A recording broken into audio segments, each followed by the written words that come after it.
Did you buy them in South Carolina? Because you were in charge of that. We'll tell you that in a little bit. We're going to tell you exactly where the ticket was sold in just a few moments. But first, let's go to meteorologist Al Conklin. Well, now we know who not to allow to buy the tickets anymore. That's right. He's fired. All right, out there this morning, cloudy skies. Glad you're with us here. 6 o'clock the forecast for today, except for a shower in the mountains. That changes though this weekend. More on that in a few minutes. 6 o'clock. Here is Tanya. Thanks, Al. And good morning. Your first alert traffic sponsored by Toyota of North Charlotte at Malley Creek Church Road, and no problems to report. Christine and John will check back in with traffic and weather in less than 10 minutes. All right, Tanya, thanks. Breaking news right now in South Charlotte. Police say they found the driver of a white truck overnight who they say was involved in a fatal crash.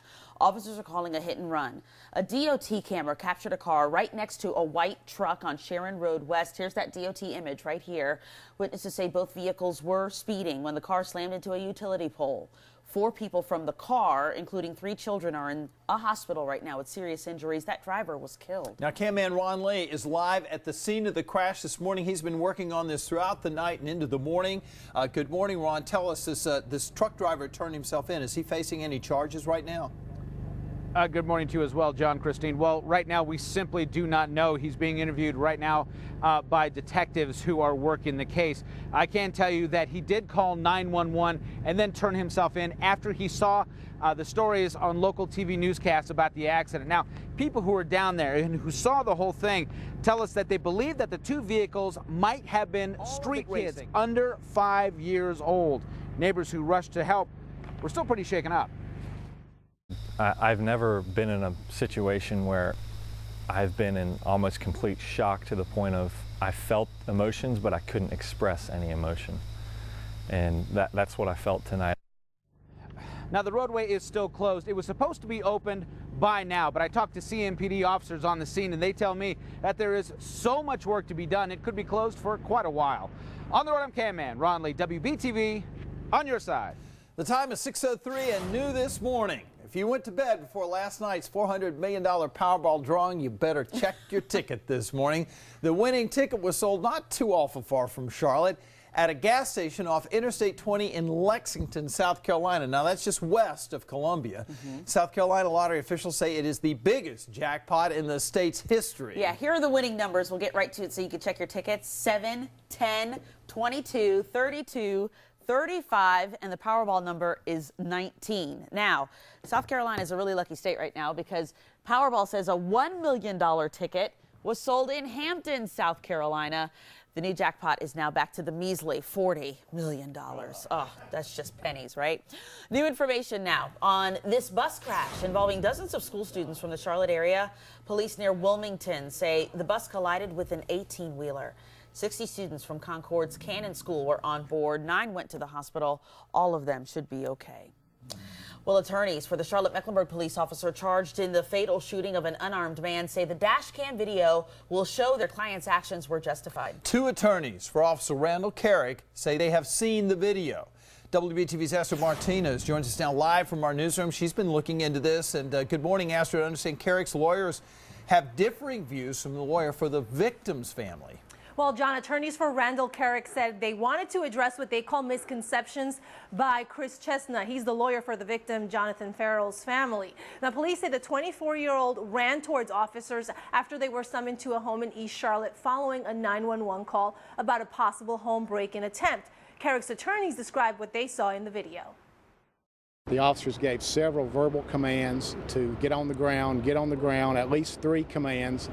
He continued approaching the officers, advancing toward them. His hands were not up in the air. At one time, one of his hands was behind his back.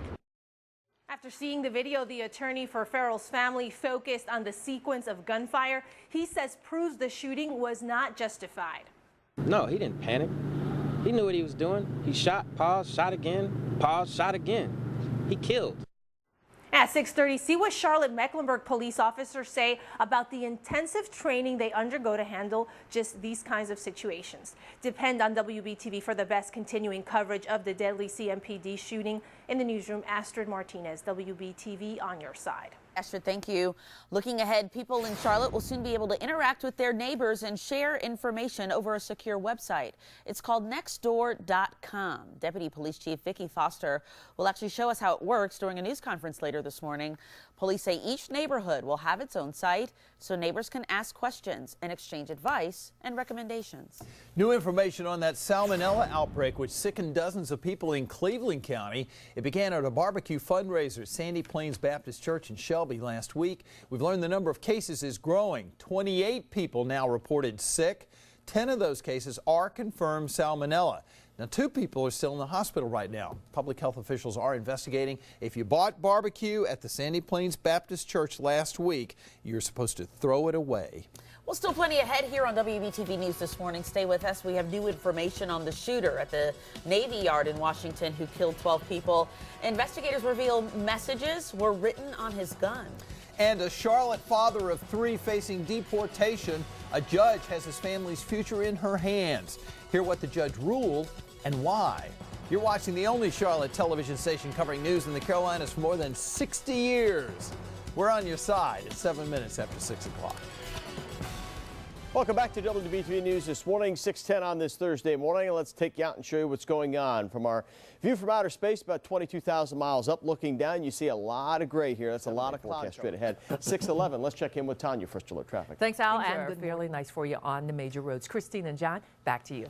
Well, the president of Syria has a very telling interview with an American news network.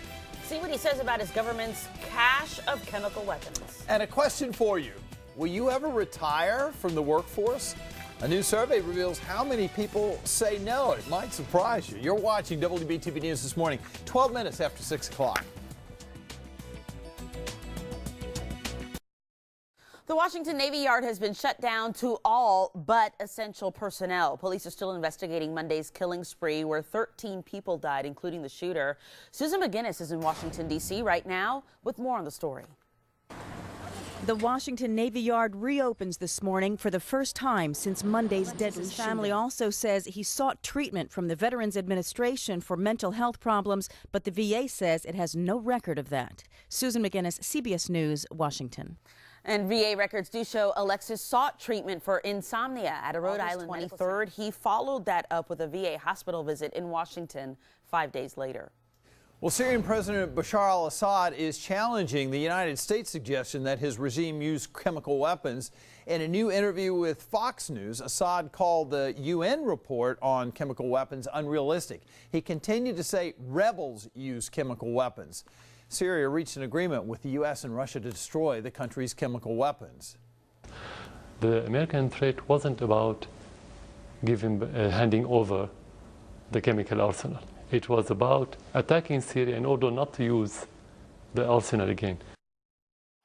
Says it will take 1 year to destroy Syria's chemical weapons, and that will cost about $1 billion. WBTV on your side with news on your health this morning. Breast cancer patients may be better off with 3 weeks of radiation therapy and not the 5 weeks still recommended in many countries.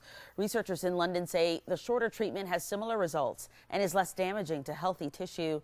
Other benefits include fewer hospital visits and lower costs. And new research is reinforcing the benefits of colon screenings. 2 studies covering nearly 90,000 people found those who received either a colonoscopy or an exam that allows doctors to look inside the large intestine had significantly lower rates of colon and rectal cancer. Doctors say the research also confirms the recommendation that most people should have a colonoscopy every 10 years, starting at age 50. 18 minutes after 6 o'clock here on this Thursday morning. You need a coaster for these lottery tickets here? I guess it doesn't matter anymore, does it? You, my friend, are officially fired. I've not had any luck. WBTV lottery ticket buyer. You went to the wrong Carolina. Yeah, John. What happened? Well, you were supposed to go to Lexington. There's the tickets I bought. Maybe we won $1 or $2 out of that. That's not what we had in mind. Didn't you get the plan? We were supposed to be retired right now. Not happening. That ain't happening. Yeah. You clocked in this morning. You better get your 8 hours in. Okay, well, we're here for you, folks. You can bank on it. All right, out there this morning, 6:19. Glad you're with us. Let's get you caught up. What's going on right looking now. Likely, at least some rain on Sunday. Could linger into Monday as well. We dry out next week. All right, that's your forecast. 6:21. Here's Tanya, First Alert Traffic. Thanks, Alan. We'll check back in with traffic and weather in less than 10 minutes. Thanks, Tanya. Well, the head of the Federal Reserve issues a ruling that could greatly affect the economy. Hear what he's now asking the White House to do. And you probably have seen or at least heard this commercial. It's about Wednesday or Hump Day. And boy, is it getting a lot of hits and views. And this morning, you're going to meet the makers of the commercial. WBTV is always on your side, in your community. Good morning. It's 6:22. We'll be back. 6:25, the time we're on your side with news about the economy. The Federal Reserve warning Congress and the White House to raise the debt ceiling. Chairman Ben Bernanke says unless they do, the nation's economy will suffer. The Fed plans to continue buying bonds to stimulate the economy. Doing so yesterday caused the Dow to really go up. Bernanke says the economy is slowly recovering. Well, retirement may soon be a thing of the past. A new study finds only 1 in 8 people will never retire. HSBC surveyed 16,000 people in 15 countries. On average, people expect to retire for 18 years. The report showed most only saved enough for 10 years. High unemployment, low wages, and smaller savings were all factors. Struggling smartphone maker BlackBerry is planning massive layoffs. The Wall Street Journal says the company will cut up to 40% of its workforce by the end of the year. The layoffs will impact all departments, and it will come in waves. The company shipped just 2.7 million smartphones in the last quarter. Well, for the second time in a week, military officials are investigating an incident at a Navy base in the Washington, D.C. area. Here, who is being questioned on a base in Virginia. Plus, somebody in South Carolina just made some serious bank this morning. The Powerball numbers are out. Did you win? I'm K-Man Ron Lee. We'll tell you all about it. Come right up.